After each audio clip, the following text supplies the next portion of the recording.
Namaste and a warm welcome to all of you. On behalf of Indic Academy and Indica Yoga, we welcome you all for joining this today's evening open house session on Svara Yoga, exploring Dhrupad music and yoga. As many of you are well aware of Indica Yoga is a part of Indica family, aspired to spread awareness about the deeper psychological, spiritual, and life transforming aspects of yoga by creating and curating an immersive, transformative yoga experience across the world. Today, we have with us our director, Dr. Vinay Chandra Banavati, the director of Indica Yoga, who himself is a great scholar, yoga and psychology and philosophy. I invite him to share a few words and introduce today's our guest, Sri Sajan Cheng. I invite Dr. Vinay Chandraji to address the gathering. Namaste, Vinay. Namaste. A warm welcome to each one of you who has joined us from different parts of the world on behalf of Indica Academy, and Indica Yoga. As Datta mentioned, Indica Yoga is a platform that seeks to bring together all practitioners of yoga who are deeply connected to the authentic source, take them through an immersive experience so that it becomes transformative to each one of us who have been closely associated with this. So authentic, immersive, and transformative is the approach of Indica Yoga. And keeping in line with this, we have been curating various forms of experiences, whether it is courses, retreats, workshops, festival. Each one of these events tries to attempt at making experiences authentic, immersive, and transformative. And as one of the offerings of Indica Yoga, we are now embarking upon immersive workshops. And one of the second immersive workshops that we have thought about is on Svara Yoga, exploring the yoga of Dhrupad music. And this will be led by Sri Sajan Shankaranji. And as a prelude to that immersive workshop, we thought of having an open house. Open house session is a session which allows us to experience something that is very profound in a very short span of time. So we just have 1 hour with us, but in this 1 hour, we are greatly blessed and fortunate to have Sri Sajan Shankaranji to lead this session. Sajanji, Swagatam. Once again, we would like to welcome you on Indica Yoga platform. It's been a wonderful journey with you through the festival, through our later interactions, through this program, and to the future events that will follow. Swagatam. It's an honor to introduce Sajanji. Sajanji is a distinguished personality on many accounts. I was looking at his alma mater. Whichever institution you take, it's best in the field. To begin with, he is a student of the Dhrupad Gurukul that is there in Bhopal. He has spent 8 years at the Gurukul under the tutelage of the great Gundecha brothers, Gundecha Maestros. So it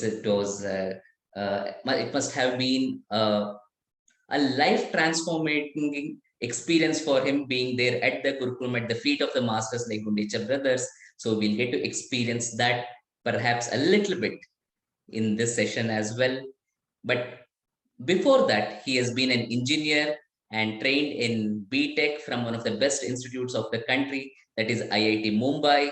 And he also has a very firm footing in the field of yoga. His journey started with Chinmaya Mission in his childhood, through the school, through various programs at Chinmaya Mission. And later it deepened further with his exposure to, or with his guidance from none other than Sri Ravi Shankar ji, and through yoga programs at Art of Living. And also it has got enriched by his own learning at Yes Vyasa Yoga University in Bangalore.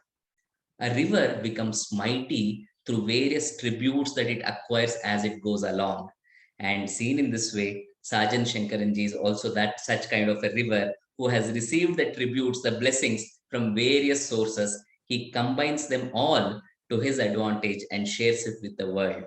He has been part of a foundation called Nada Yatra, which is based out of Delhi, and he's also part of a Bangalore based theater group, and is actively involved in teaching music, especially combining yoga and music through his own institution, Swara Yoga.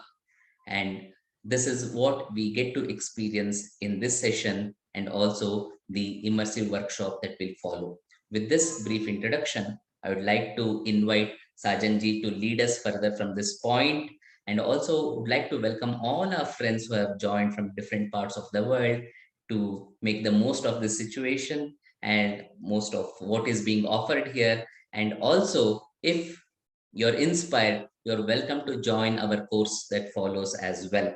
And also, if you have any questions, since this is an open house session, we would invite you to ask questions, but we request you to kindly type them in the chat box so that we can present it to Sajanji at the end of this session. Thank you. Namaste.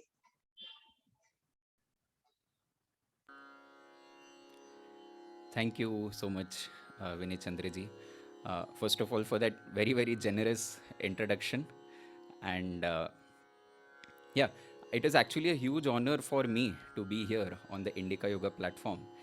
And I really like that as your introduction, you spoke so much about my gurus, about the guidance I have received. Because honestly, whether it be of music or of yoga, I still see myself as a student learning, just kind of beginning this exploration on this journey. And I'm just doing my best uh, to share the amazing learnings that I've received from them, from my gurus. So, thank you so much for that very appropriate introduction. And I'll do my best to share whatever I can on this subject. So this is a session about music, about Dhrupad, which is a form of music. So let's begin with an invocation. Let's start with some music itself. So I'll sing a short alap. You don't need to know what an alap is. It's just non-textual exploration of a raga, and a very short alap, and then a Ganesh stuti, an invocation to Lord Ganesha, which is an auspicious way to start any gathering, any process.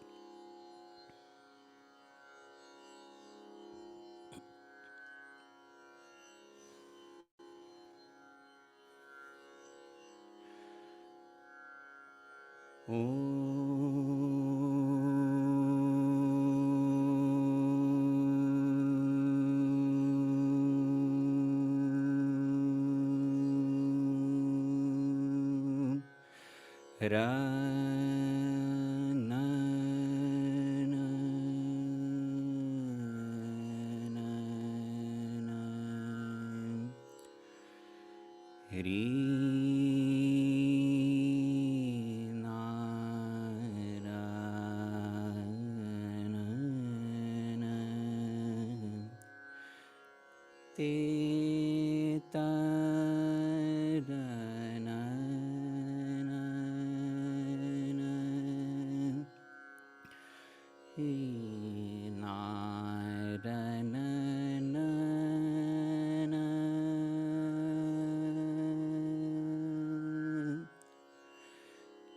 Te ta ra na na na ra na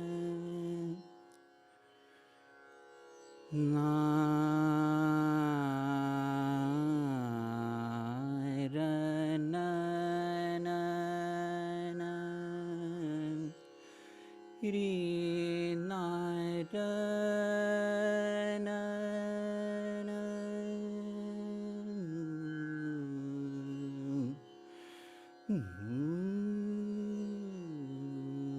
ra na na ra na na na na Te ta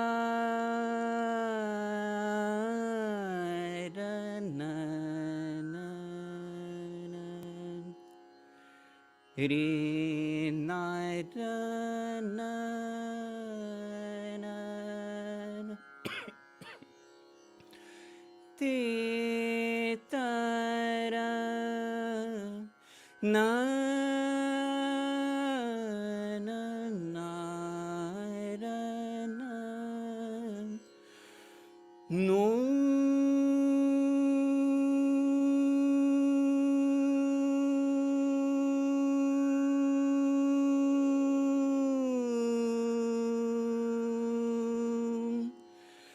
ra na na na ra na na re re ra na na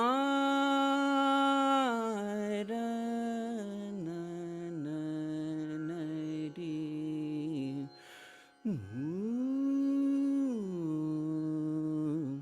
ra na na ta na tu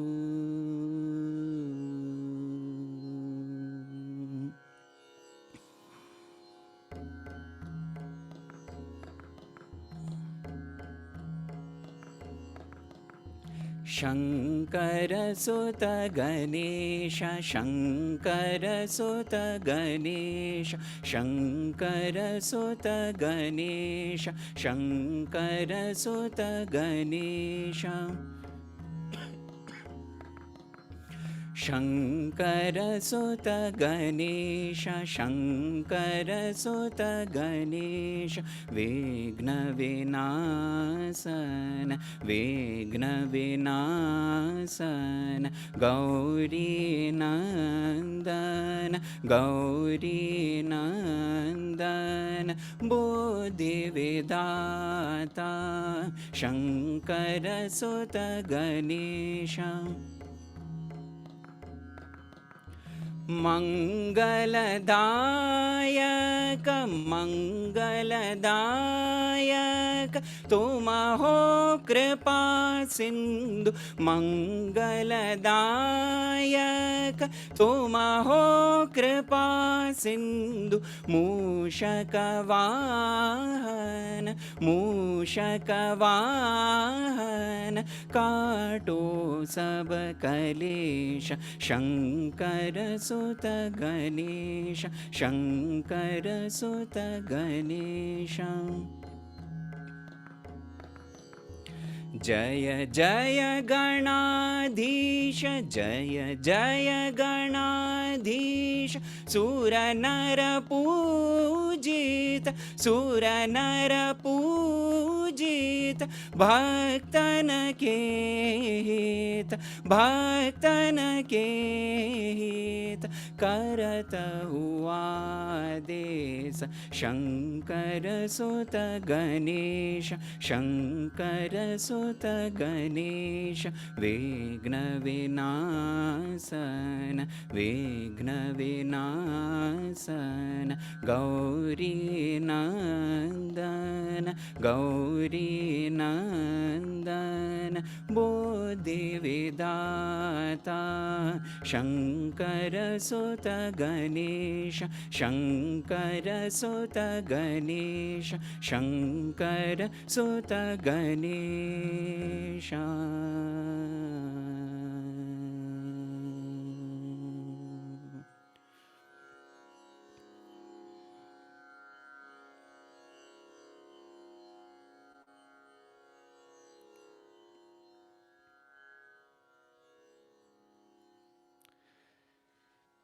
Okay, thank you.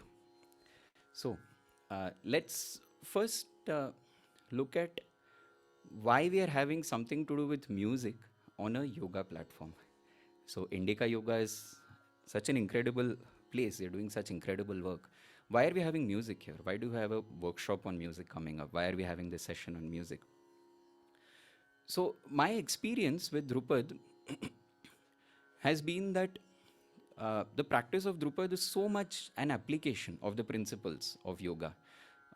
So for me in my life, yoga came first, and then I discovered music. Then I discovered Drupad, and it seemed to be yoga in practice, as simple as that.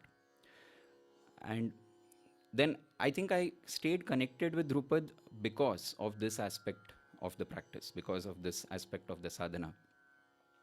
And I've stuck. Now uh, it's been about 9 years now since I've been studying Drupad formally, and yeah, this is what I do now, Drupad and yoga. So let's try and understand how this comes about, why this is so, and how we can, and how it is relevant today. And over the course, I'll also try and share something about Drupad with you. So Drupad as an art form, unfortunately, is not as well known as I feel it should be. So I'll try to talk a little bit about some of the framework, some of the aesthetics, some of the principles that we explore in Drupad over the course. So this is a short session, and it's a very informal thing. I've not really come with a script and a plan for what to do here. So anytime feel free to put in messages in the chat box, or let's keep it informal. Let's keep it interactive. Now, if you look at the Yoga Sutras, Maharishi Patanjali's Yoga Sutras, kind of the classic reference for yoga, he starts off by defining yoga as Chitta Vritti Nirodha. And we find many yoga gurus who say that the objective of any yogic practice is to go into a meditative state of mind, is to go into a state of calm, stillness, quietness. Usually the general very common perception of yoga is asanas, a physical practice. But as we start engaging with this knowledge system, as we start engaging with the tradition, we find that the meditative part of it is in fact the goal, stillness of the mind. And to do this, Maharishi Patanjali, I mean, the sutras are such a brilliant text. He takes us through a very systematic way of understanding and then practicing this objective, moving towards this goal of calming down all the modifications and all the tendencies of the mind.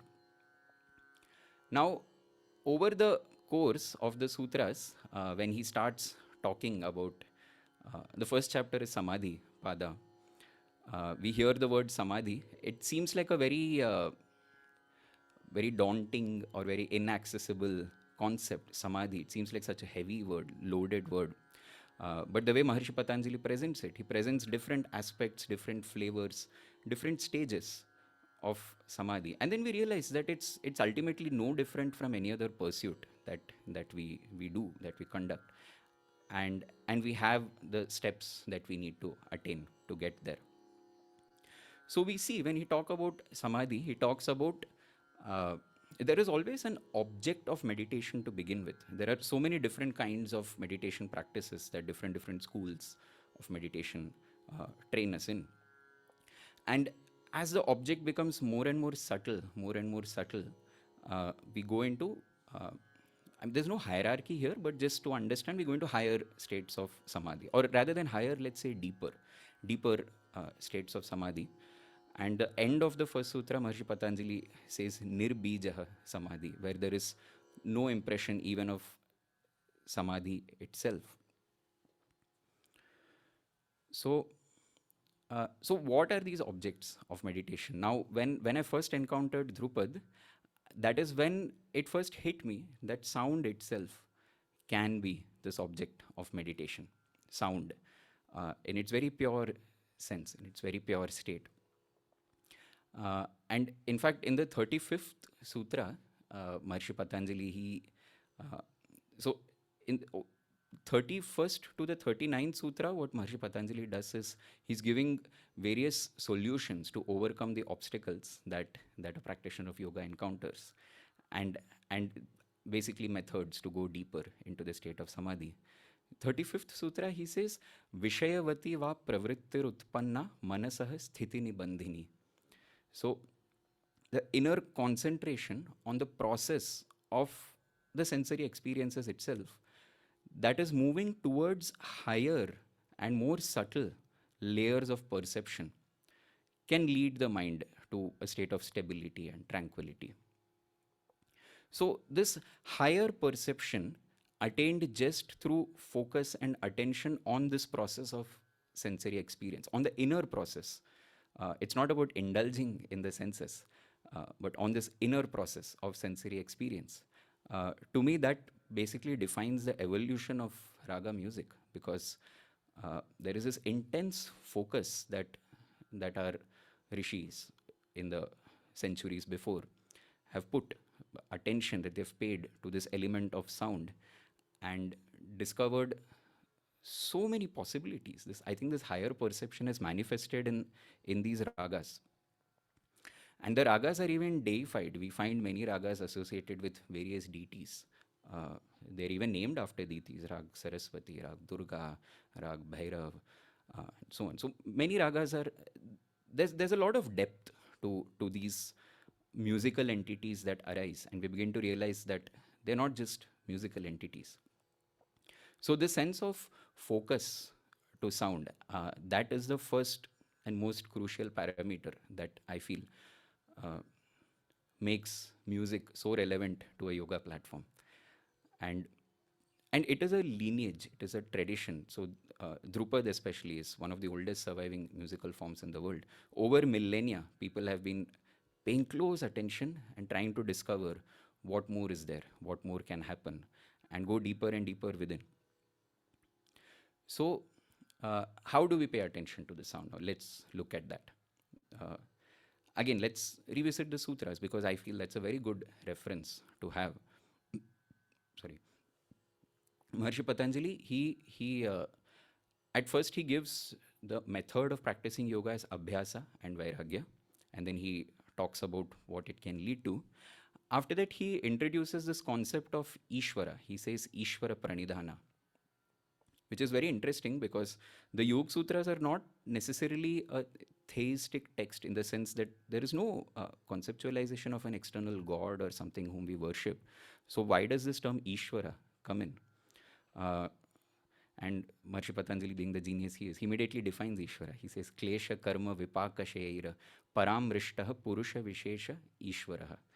So that aspect of the consciousness which is free from all the causes of misery, all the sorrows, free from actions, the impressions of the actions, the outcome of the actions, that consciousness which is untouched by any of this, that he says is Ishvara. And that is what we dedicate ourselves to. And then after that he says, Tasya Vachakaha Pranavaha. Pranava is a name for Omkar, as we know. Many of our Indic texts talk about various names of Omkar. Pranava is one of the common names of the Om, the Omkar, the sound Om, which is anyway such an integral part of all Indic philosophy. And then he emphasizes on the need to practice Om, to be with the Om. Tad japas tadartha bhavanam. We need to keep repeating, keep practicing Om. Now, Om itself is a huge, vast philosophy. How it applies to music, how it applies to a practitioner of sound. If you look at the physiology of Om, when we do some asanas, when we do some physical process and we lie down to relax, I know in some yoga schools we do, even when I conduct yoga, this is something I do. We chant the akara, we chant the ukara, we chant the makara, and we observe the effect those vibrations have within our body. And we generally sense that the sound of it kind of travels down to the lower, to the navel, abdomen, and also it spreads below. Of course, the body is connected, so the vibrations travel everywhere. But we see primarily this sound in vibration, resonance in the lower region. When we chant the sound, we feel the vibration in the middle part of the body, this region. And the makara, we find the resonance in the upper region. So Om brings this entire process of engaging the body together. And Guruji, my Dhrupad Guru, he would always say that the voice culture of Dhrupad is based upon Omkar. So this vertical alignment of the body is very, very crucial. It's a very, very important thing, so that the sound can travel freely. And ideally, any sound that we produce needs to be an experience of Om. We need not necessarily be saying Om, but this idea of harmony within the different resonating portions of the body is the core principle. Now, I don't know when this instrument called the Tanpura came into existence, maybe a few centuries ago or a few millennia ago. I don't know when it came into existence. But this instrument is a marvel of engineering because it captures the essence of Om so perfectly. So you can hear the sound of the Tanpura coming. Sorry, I think there is some.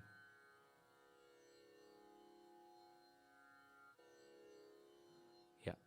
Is the sound of the Tanpura audible? Can someone just put a thumbs up? Lightly, yes. Okay. Yeah, it's become very faint. Wait, let me just reset it.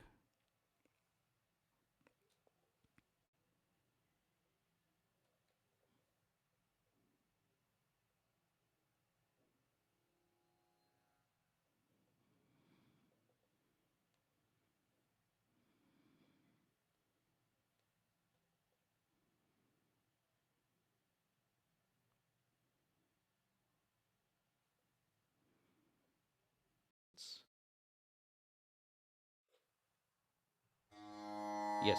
Okay. I think this is better. Yeah. Yes. Yeah. So this sound. So here you can see the actual instrument itself, which is this is my Tanpura, which I used to practice.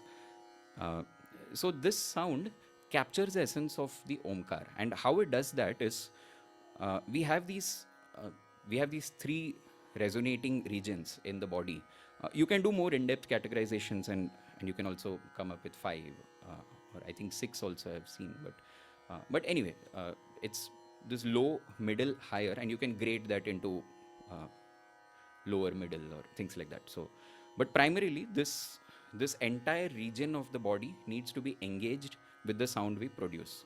So the Tanpura manages to achieve that by these four strings. So in the Tanpura, we are hearing this continuous drone. This it doesn't sound like four strings being plucked, but actually it is. So I'll explain why that happens, how that is achieved.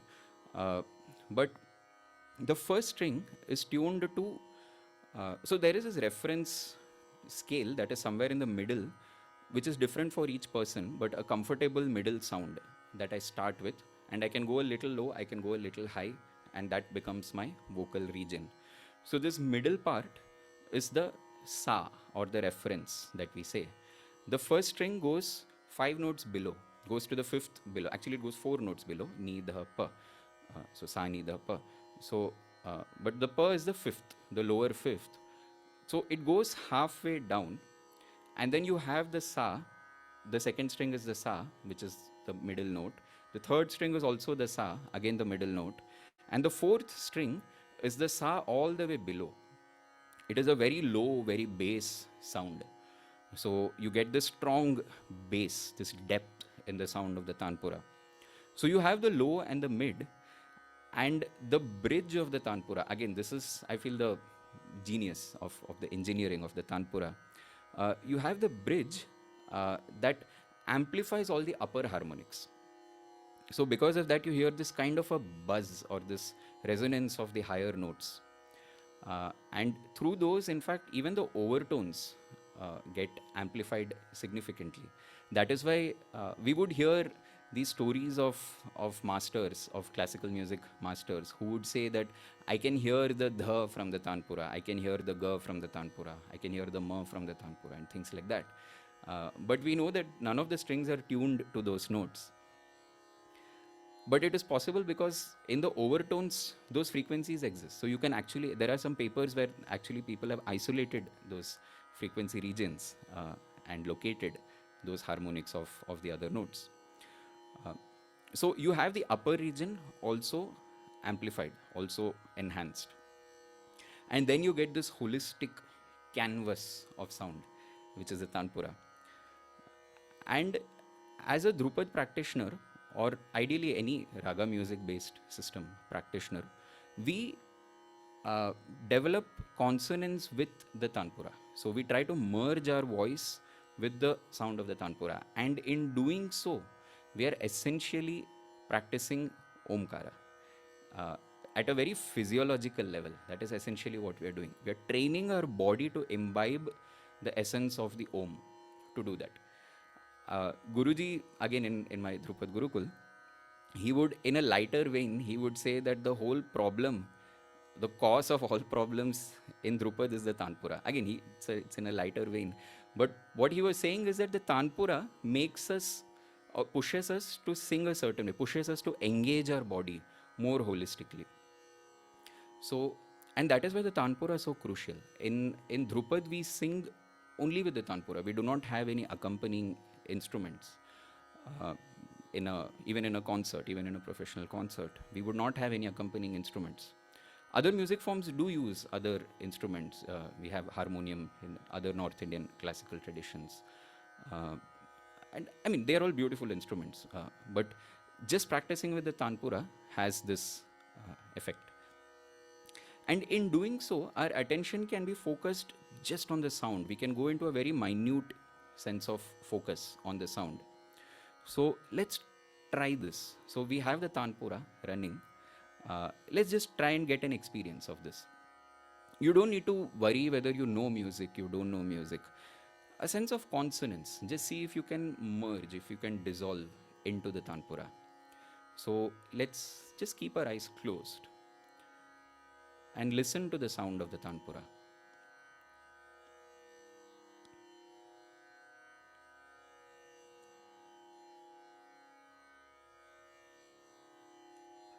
When you listen, don't try to analyze, just be with the sound. Whatever the mind is able to perceive from the Tanpura, just be with that.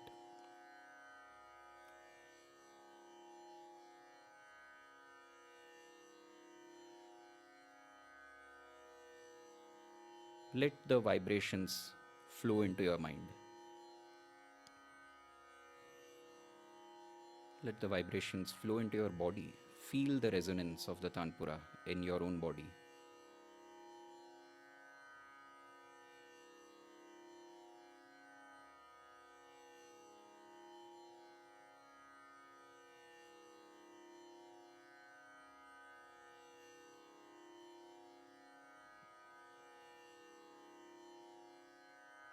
Let your breath slow down.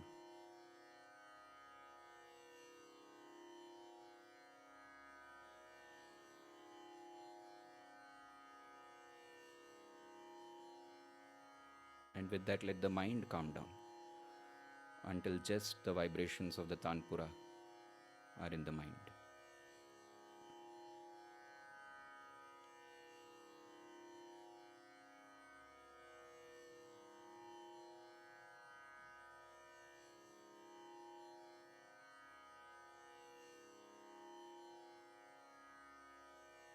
Take a long deep breath in. We'll chant the Omkara. Again, don't worry if you're in tune, out of tune, doesn't matter. Just be with the sound of the Tanpura and let's chant the Om. Hold it for as long as you are able to.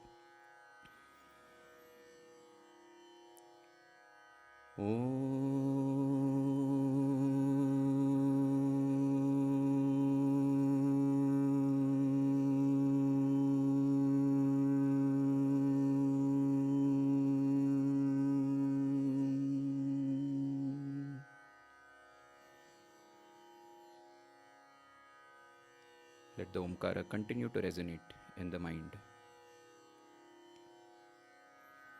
Once more, breathe in.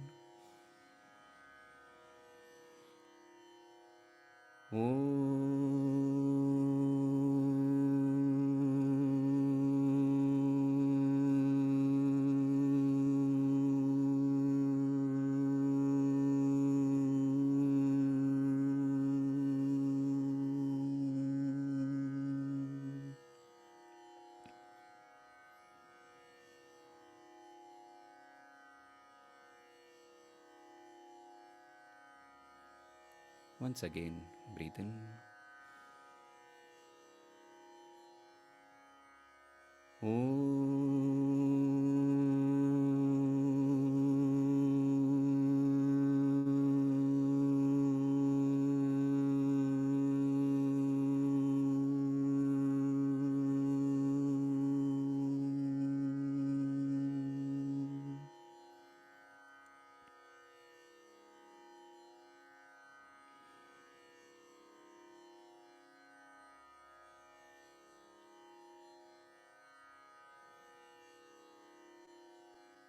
And slowly you can open your eyes.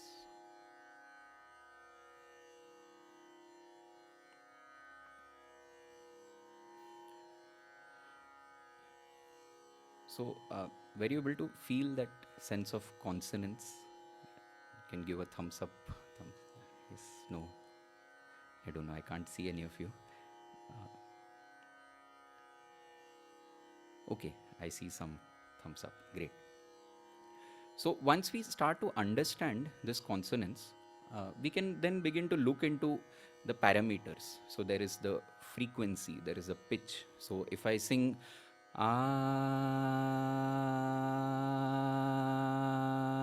this is somehow not aligning very well, you know.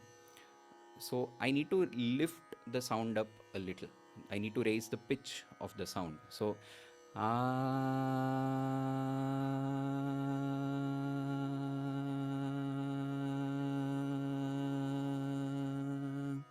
and now you can sense here. Here the sound is aligning with the Tanpura. So there are various technical parameters. There is a pronunciation of the sound, there is a clarity of the sound, and as we start learning, then we start looking more into the physiology, the pressure we apply in different parts of the body, um, and the body should never be strained. You know, there should never be any tension in the body. I remember for many months in the Gurukul, I would be singing like this, and Guruji would keep making me put my shoulders down. But yeah, so then we need to understand the physiology a little better. So there are many technicalities that come once we start engaging in this practice, and then that becomes the voice culture component of Drupad, uh, which honestly, in my opinion, I feel that is Drupad. The music part of it comes as a result of exploring the voice itself. Once we explore this Omkara, this essence of the physiology of the Omkara, then that can be applied no matter what the shape of the sound we are producing is. I may be saying just A, I may be saying Ra, I may be saying Ganesha, I may be saying Shiva, whatever it may be. This method of engaging the body, once we imbibe it, uh, it so the omkar becomes a part of all the sounds that we are producing once, and this is what we practice. This is what consonance with the tanpura in essence means. Now this same consonance, the sound is a continuum. So if I'm singing om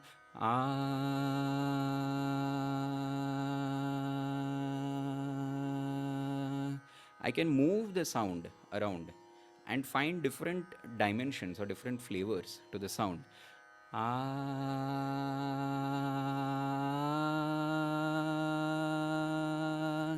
ah, ah, ah, ah. So these are all different. Uh, I know some of you are definitely musically very well trained, so you know exactly what's happening. Uh, but these are different possibilities of consonance with this tanpura, because as I said, there are all these higher overtones where all the notes possible exist. So we find these points of consonance, and in Drupad, my guru would always say that it is not the notes that lead to the raga, but the raga tells you where the notes are. And because sound is a continuum, you have infinite possible locations where you can actually stop and find a note. So for instance,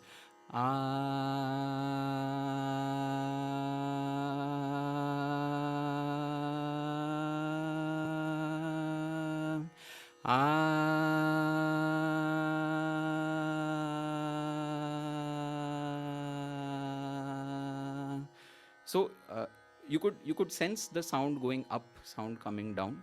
Uh, yes, no. Should I do it again?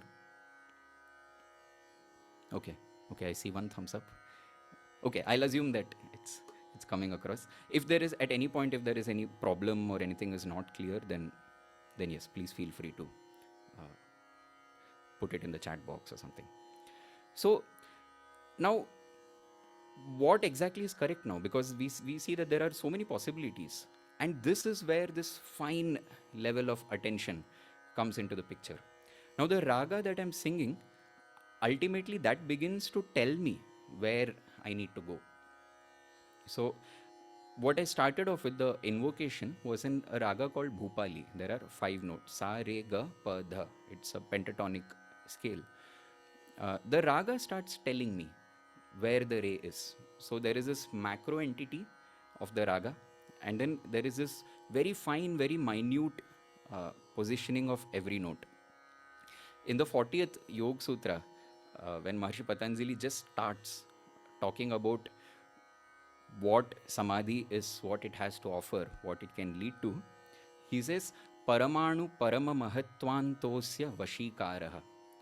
Paramanu Parama Mahatvantosya Vashikaraha. So, this samadhi, the first sutra where he actually talks about its possibility, what it has to offer, he says that you get control or mastery over the minutest of the minutest and the grandest of the grandest. Paramanu, the smallest of the smallest, and Parama Mahatvantaha, the grandest of the grandest. So when we sing, we have this huge macro entity which is a raga, and as students of music, we almost see the raga as a living person with its own personality, its own character, its own temperament, in fact, and we kind of communicate with the raga. So ideally, an alap is a communication with this grand entity.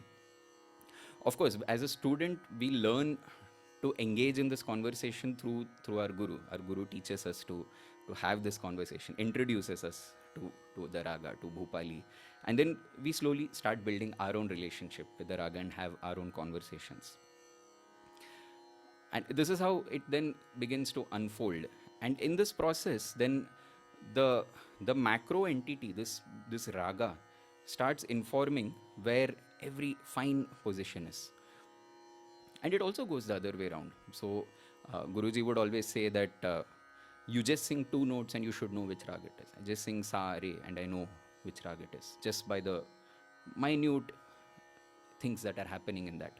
Because the Sa, Re in Bhupali, the Sa, Re in Rag Durga, the Sa, Re in Rag Yaman would all be slightly different. There would be a slight difference in the microtonal positioning of the notes, the approach to the notes, the accompaniment with whatever other notes are there. So, so it goes both ways. Now, in Dhrupad, the aesthetic of Dhrupad is such that the raga unfolds very slowly, very gradually. We start off with a very slow alap, where the focus is so much on the sound. What really attracted me to Dhrupad initially was exactly this, that the melody is a very critical and crucial part of it, for sure. But it almost seems like the melody comes just as a consequence of this exploration of sound. So the alap that I did before the invocation is how we begin, and that in Dhrupad the alap goes on for a pretty long time. It goes on in multiple stages. We start with a very slow alap, and then it slowly unfolds into faster and faster stages. So let's just look at a short Drupad alap as it unfolds through the stages. As we get more comfortable with these elements, then we can increase the speed. We can have more fun. We can bring in rhythm into the picture, and we can engage with that. And then we can take that also faster, and we can have more fun with it. So in the second chapter, again, I always like staying grounded in the base of the Yoga Sutras, because it keeps things on track. In the second chapter, when Maharishi Patanjali, in the first half, he spends a lot of time actually talking about the dynamics of engaging with the world, uh, with the scenery, the drishya, as he says, and the drashta, the seer itself. And this engagement, he talks about the problems also that it causes, and also he explains the dynamics of it, because we are in the world, we are engaging with the world. So I don't remember the sutra number, but again, when he's talking about this, he says Prakasha Kriya Sthiti Shilam Bhutendriyatmakam Bhogapa Vargarthan Drishyam. So he's talking about the purpose of the scenery of this world we live in, and he says that there are 3 aspects: Prakasha Kriya Sthiti Shilam. So they are endowed with this quality of illuminating, moving, and not moving, and uh, what do we call it? Being steady, being still. You can also look at this as sattva, rajas, and tamas, uh, luminosity. So, luminosity comes from this om, this principle of om. With this, the sound really shines. When the tanpura is running and I'm singing with this essence of om in my body, that's when the sound shines. Then we have principles of clarity, stability, pronunciation, the shape of the sound. All of that comes into the picture. But ultimately, this principle, if you keep this fullness of the sound and this consonance with the tanpura, that brings in the luminosity. And then the sound moves. The sound can be steady. The sound goes into the play of the gunas. Uh, and then he says the purpose of the world which has these characteristics is bhoga and apavarga. Bhoga is to experience, so it is there to experience, but we should also remind ourselves that it is also there to liberate ourselves. Apavarga, so bhoga and apavarga, there are these two purposes. And uh, so in music, we actually get to experience both. So we get to experience uh, the sound, what all it can offer through all the beautiful melodies, the beautiful structures, the rhythms, the dynamics, the compositions, the text, the poetry, all of that comes into the picture and allows us to experience it, to enjoy it. And Guruji would always say that ultimately, music should lead you to silence, should lead you to stillness. And there we see this phenomenon of apavarga. There is one concept there that I would like to talk about. But before that, let's just look at the alap, how it unfolds. So I'll just sing a very short starting alap section, and then I'll go into the rhythmic part, so we can see how that sounds. Because Drupad, the alap unfolds over these different stages. Om Rana Ri Narana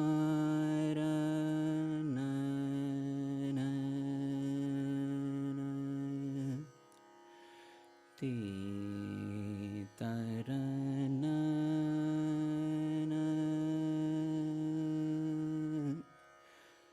Narana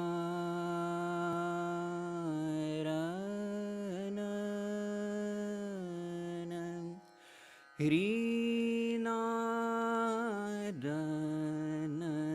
Ri Nom Ranana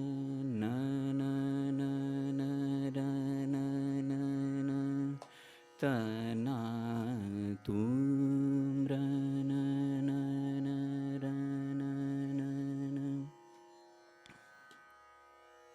So here you can see this rhythm. So we have this element to play with. Ra na na na ra na na na na na ra na na te ta ra na na na ra na re na ra na na na na na te ta ra na ri na ra na na te ta ra na na na ra na na na na na ri na ra na ri na ra na na na na te ta ra na na na na ra na na nu ra na ri na ra na na na ra na na na na na te ta ra na na ra na na ri na ra na te ta ra na na na na ra na na na na ri na ra na na na na na na na ta na tum ra na And this goes into faster stages as well. Then you have more kriyas, or more melodic activities, more musical activities that you can do.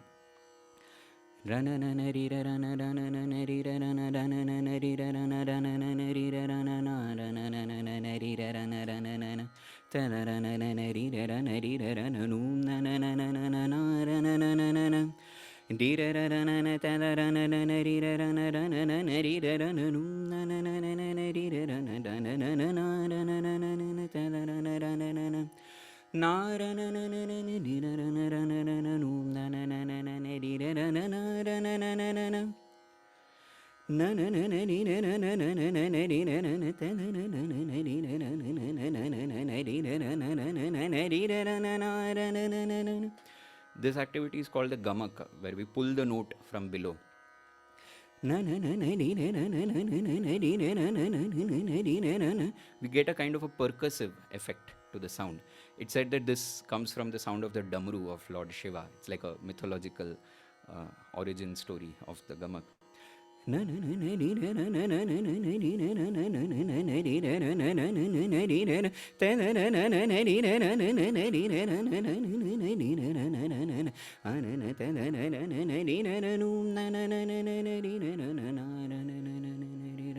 And you can go faster also.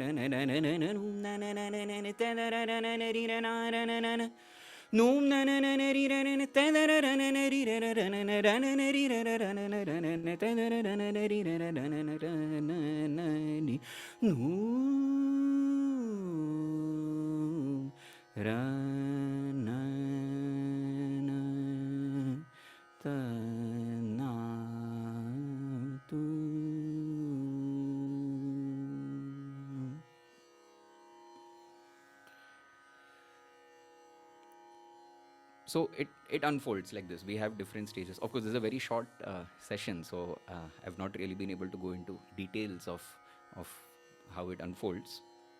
Uh, but it progresses in stages like this. So as you get comfortable, you move. As you get comfortable with that stage, you add some other element. You add some more interplay and things like that, and you keep uh, going ahead from there.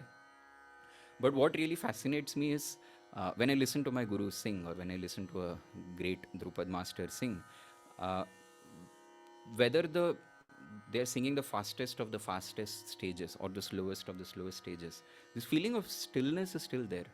Even in this very fast movements, that feeling of stillness, that calm sense of focus is still there.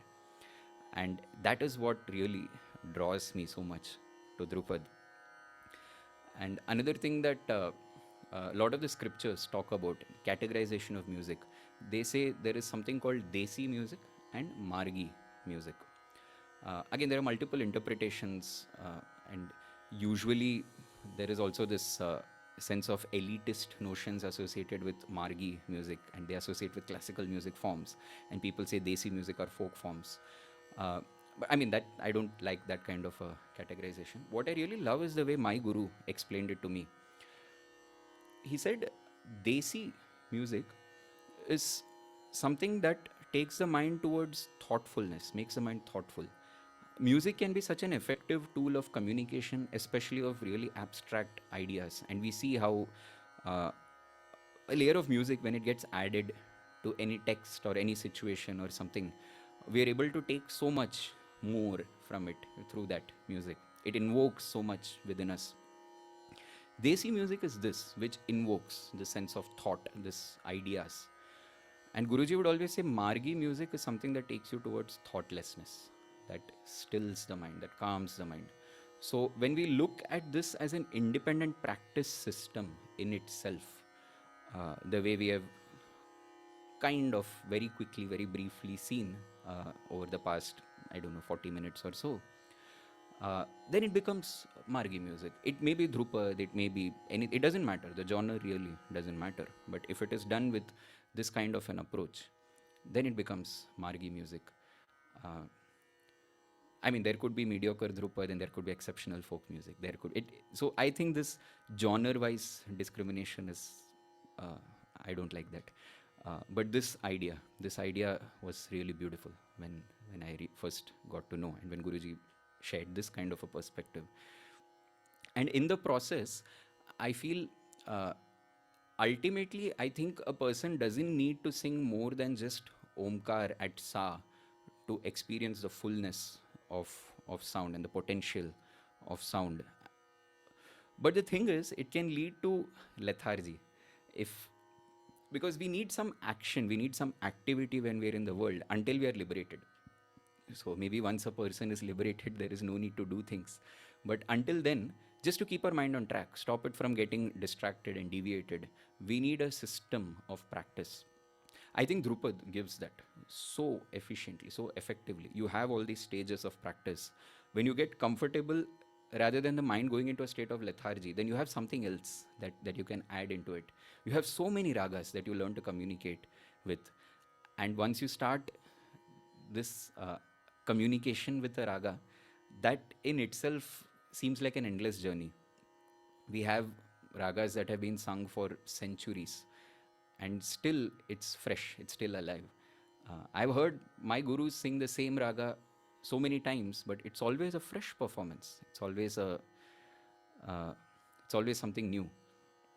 So this process, I feel, uh, this is something that Drupad gives so effectively. And in over the course of doing this, there is this really beautiful output that comes, which is the music, which is so beautiful, which is so nice. There are all these different ragas, different compositions that come, uh, that allow us to kind of stay connected to the path. Of course, we can also get lost in just the structures and not uh, really go towards stillness and silence. But but yeah, that potential is there, and this path is given to us so beautifully in Drupad. So honestly, this 1 hour session that we have had, my objective was to share something about yoga and Drupad. Drupad is something which unfortunately is not as commonly known as I would really like it to. So I'm very grateful to Indica Yoga for giving me this platform to share this with you. And yeah, it wasn't a long enough time to really get into many things. Uh, but yeah, we have this workshop coming up next month, which is an attempt to explore this in more detail. And yeah, that's the idea. So cool. I think maybe we can take some questions. Let me see in the chat box. Volume very soft. Oh, I'm sorry, Dylan. I just noticed this. Was I audible? Yes, it was just the Tanpura at some point. It was not, it was very Tanpura. faint, Okay. but I think later it was fine. Okay. I So see thank you one. very much, Sajanji. Yeah. Every moment that we had allowed us a deeper meditative experience. And what you were trying to explain from sound to stillness, you allowed us to experience this, not just to speak about it, but experience this. Thank you so much. This was profound inward journey that all of us who participated could get to feel. Thank you very much. Thank you. Yeah. I see some questions. Yes, we Maybe have questions coming up now. yeah, yeah. Aditi ji has a question. How does music lead to silence while there is sound? Yeah, this is an excellent question. I'm really glad you have asked this. Uh, so Maharshi Patanjali defines abhyasa. When he defines abhyasa, he says, "Tatra sthitau yatno bhyasaha." So, an effort that we take to be in that state of yoga, which is stillness, which is silence. So, there is this sense of effort that comes in, that something that we do. So, effort is almost counter to the idea of yoga. But in the process of practicing, I think some activity needs to be there that can help us overcome the tendencies of the mind to go into the vrittis, pramana, viparyaya, vikalpa, nidra, smriti. So I think in that sense, so that is one layer of this. How how engaging with an element, any element. Here we have been talking about sound. So engaging with that can take the mind towards stillness. Another thing is a general premise whether it be yoga or any of the Indic traditions, is to move from the gross to the subtle. So this element of sound is associated with the Akash Tattva, with the space element, which is the most subtle. I mean, the sense of hearing is associated with the space element. So I feel, I mean, the way I see it is that it is, in a sense, tangible, this element of sound, in the sense that if I sing, you can hear me, like the manifest sound. Of course, there are layers of unmanifest sound that go within, but it is tangible enough that we can work with it. But it is also a very intangible element because it doesn't have meaning the way words have, or something like that. So it's somewhere in that fine space in between.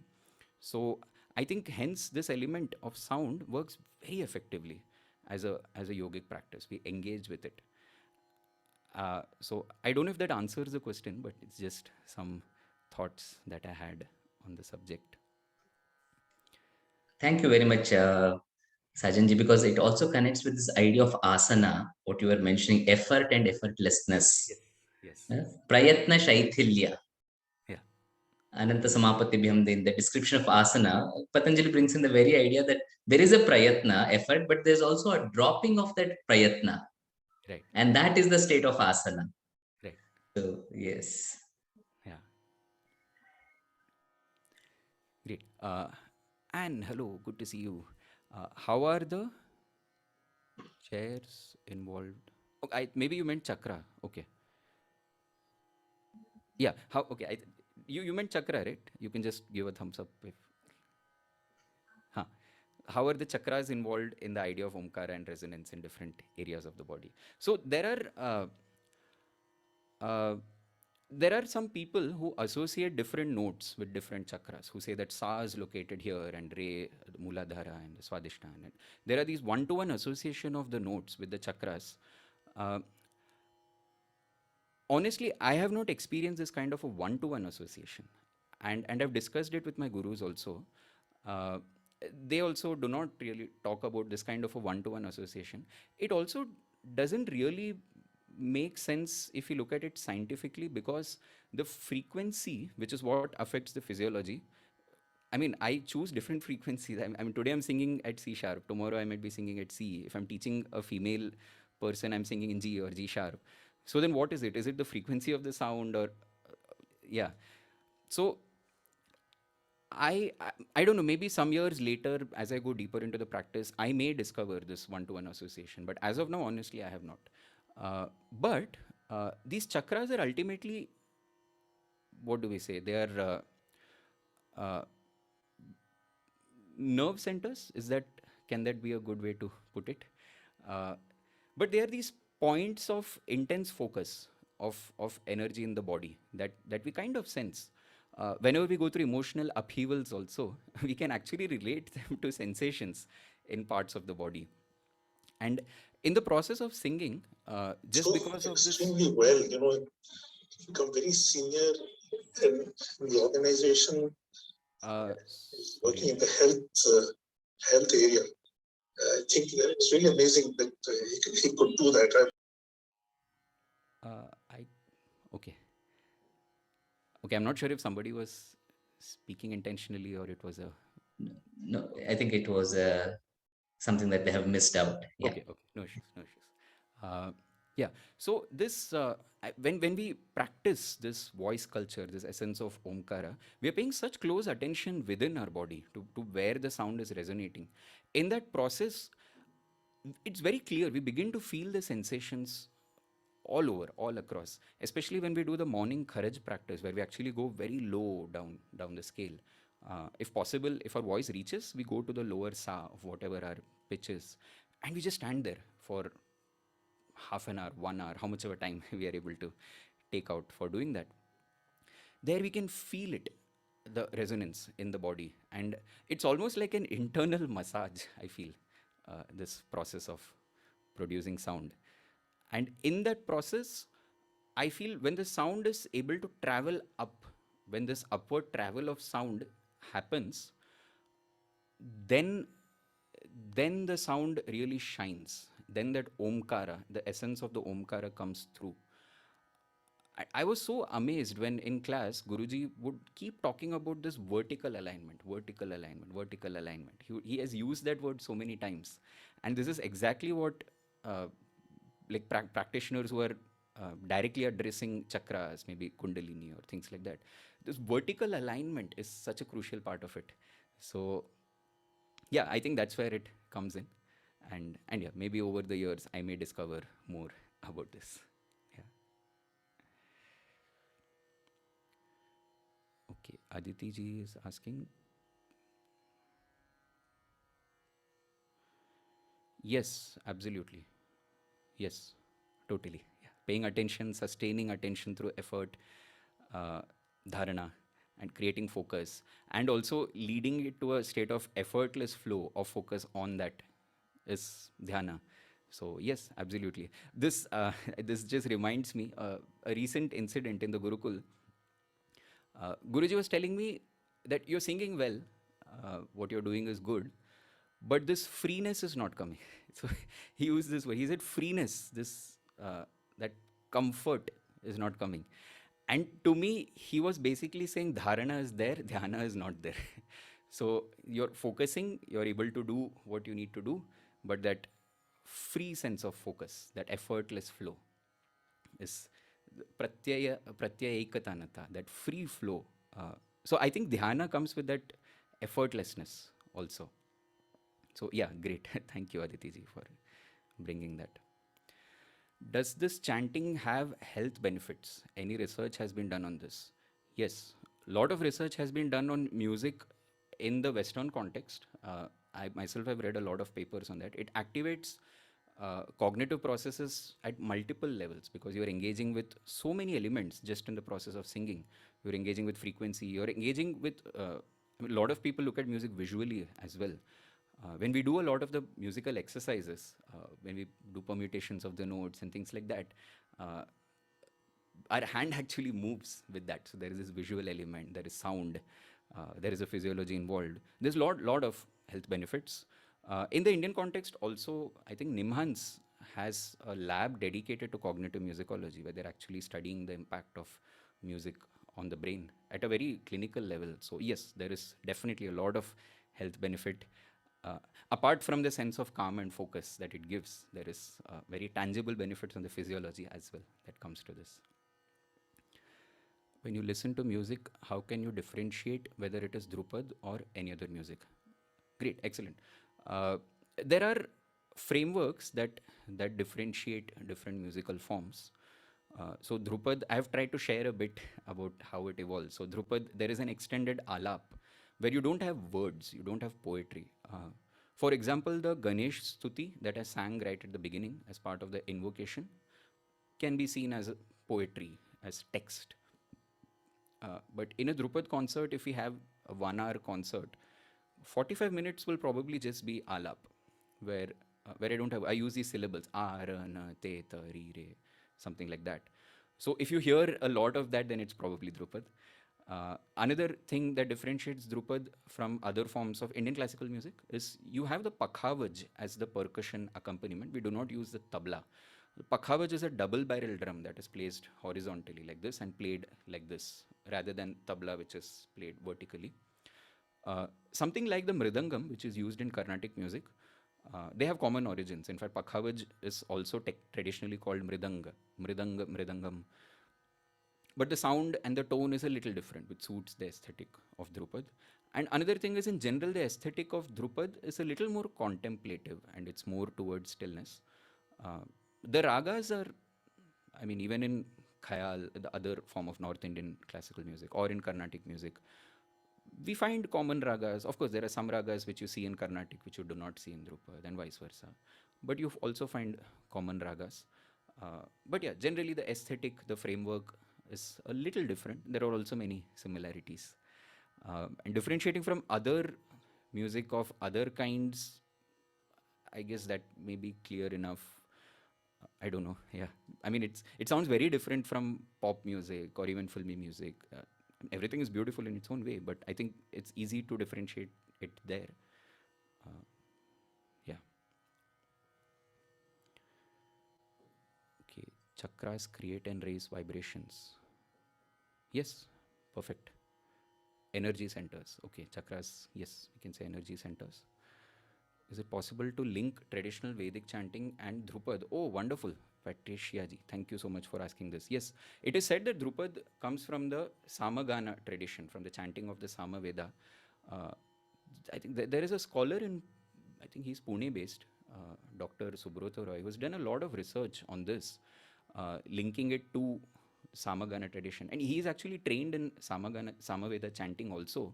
I have not trained myself in that, so hence I don't really talk much about it.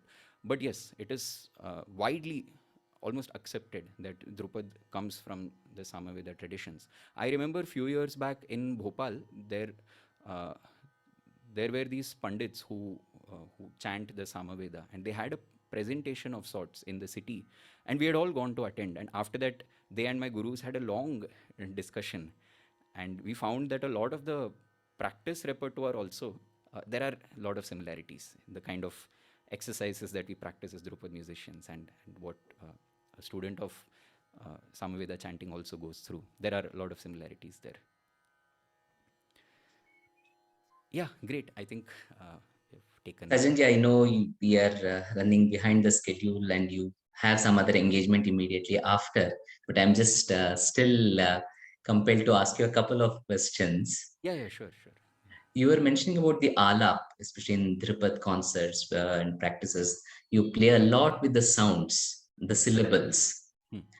And it seems like the musician or the singer is exploring something in between these sounds. Hmm. Like you just play with that subtle movement from one to the other. Hmm. What is it actually happening in this kind of a situation? Right. What is the musician exploring there? Because it's also like in the asana practice or any other practice, so trying to get into something that is uh, slightly more and more perfect. You're journeying towards that better alignment from day to day. But is it something happening here even when you're exploring the sounds like that? Yes, absolutely. Yeah. So sound is, scientifically speaking, it's a continuum. So if you have two notes, one is at 100 hertz and one is at 120 hertz, just very mathematically looking at it, uh, there are infinite number of frequencies in between where the sound exists. So technically, sound can move constantly. Like when I was demonstrating going from the sa to the re, there were so many points in between. Now, not all of them sound pleasant. Not all of them really align with the Tanpura. So, and the reason for that, there is this idea of Svara, of Sur and Shruti. And this again, uh, there are some different interpretations to what Shruti is and what Sur is. The way my gurus explained it, it's very different from what I've read anywhere. Uh, Actually, it relates a little bit to what is mentioned in Dattilam, but otherwise it's very different from commonly what people look at as Shruti. So Guruji would say Shruti is moving sound. When the sound is moving, it's in motion, then that is Shruti. And when it becomes steady, when it becomes still, then it becomes Swara. It becomes Sur, a musical note itself. So this movement, when this movement happens fast, like when we are actually moving through the sound, then you are not allowing the sound to rest anywhere and actually manifest that frequency. You are only exploring the pure continuum of sound, because frequency is ultimately just how many vibrations happen per second. So if you are constantly moving, then that number of vibrations per second is also constantly changing. So you're not allowing any particular frequency to manifest. You are exploring the continuum of sound. And whenever you control that movement and actually slow down somewhere or even come to a brief pause, then it immediately manifests as swara. It takes a shape because then you can perceive that frequency. So in Indian music, it is believed that the sound in between the notes is as important as the notes themselves. But that's a very tricky domain to explore, because there is always this risk of manifesting a note which is not there in the raga. And this dissonant sounding notes, this off notes can come in. So it's a little difficult to execute slides, but it's a very important part, and it brings a lot of beauty and grace to the sound, because I think that continuum of sound, that thread of continuity, is being explored so beautifully when we slide. If I take a discrete movement, then that thread somewhere, at least the illusion of it being broken comes across. But if I'm sliding from one note to the other, then that's maintained so perfectly, so beautifully. But yes, it's a little tricky to do that, to be able to uh, control it to that extent. But yeah. Thank you, Sajanji, for this such an insightful explanation and experience. I'm sure all of us here would want to have much more of it. And that's the reason why we are trying to have this program, this workshop that will start shortly. So maybe I could request you to just let us know what is that you intend to take us through in this course, in this program.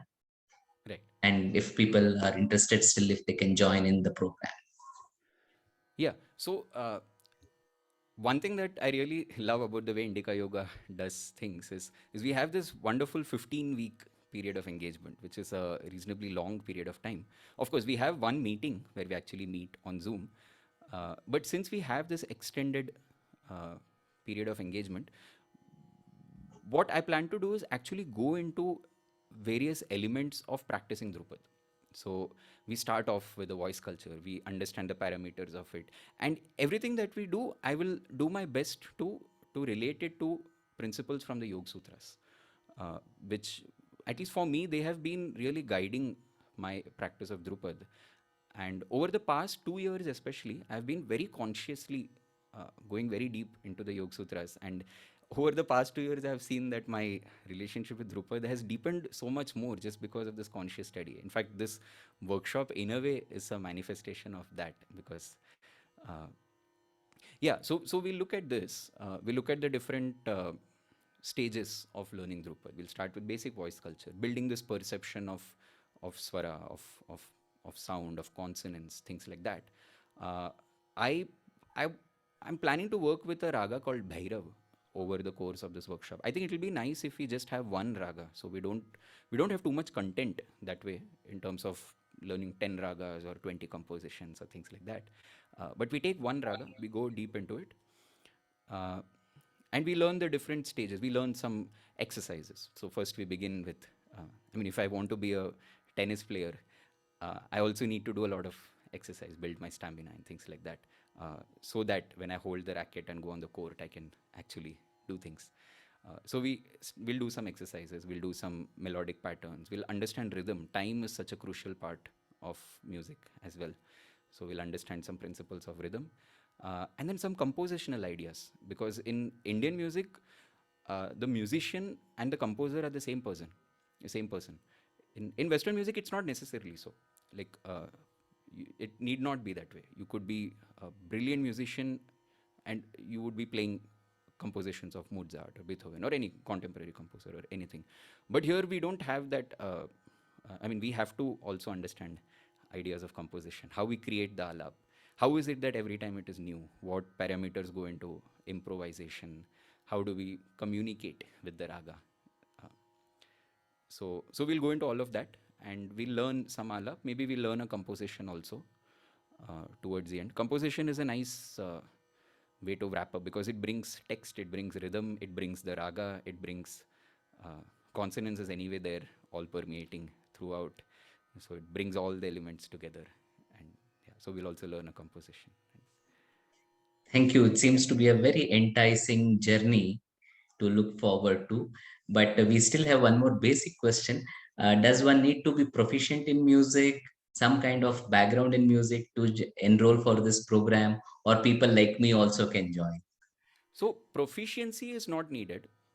You definitely don't need to have been trained in music, but an interest to understand music is very crucial, because we are going to be singing. It's also going to be a yoga. It's not a yoga course, but we are going to be looking at the Yoga Sutras that way as the foundational guide for the philosophy. But we are going to be singing. That is going to be the abhyasa that we do. So this interest to be able to sing, and this readiness to, to engage in this practice is important. And yeah, at least some amount of regular practice, at least like half an hour a day, even on the days when we are not meeting, because we are meeting just once a week. But that would be good, because then you can really see the result. How much, I mean, the result is not really very important, but still, it's good if that commitment can be given while doing this course. Yeah. Thank you, Sajanji. It was really wonderful. It was clear, profound, many things in one platter, and highlighting an important aspect of yoga which is sometimes neglected or ignored. Like if you take all the Hatha Yoga texts, Nada Yoga is such an important aspect of yoga practice. While the focus is more on asana, pranayama, mudra, bandha, the Nada Yoga part seems to be left out. Hmm. But I think that is the closest, or the it's placed on the high on the pyramid. Right. So you brought the attention back to this, and we look forward to engage with this thought, with this practice, to practice with deepening of these ideas and insights through the ensuing program. So thank you very much for your time and for your generous sharing in this session. Thank you. Thank you so much. Thank you so much. And thank you all for joining. Yeah. And also a heartfelt gratitude to all our friends who have joined from different parts of the world. I think I can see a couple of friends from Singapore, Italy, maybe US, and many other places. So thank you very much. We hope you would be able to join us for this course. This is starting from 15th onwards. The registration is still open, and we would like to extend the early bird offer to all those who wish to join even now. So you're most welcome. This will be nearly a 2-month long journey along with Sajanji, exploring the minute aspects of sound, and from sound to stillness. Thank you very much. Namaste. And before we conclude, I would like to mention that all our recordings are available, would be available on Indica Yoga YouTube channel. All our open sessions, open houses, talks, they would be available on Indica Yoga YouTube channel or Indica Yoga Facebook page. Information about these events will be there on Indica Yoga website, that is www.indicayoga.com. But our courses are only for those who would have registered, because there's a lot of practice, follow, question, answer. So those would be open for all those who register. But all the other programs, they're presented on an open forum on all our social media. Thank you very much.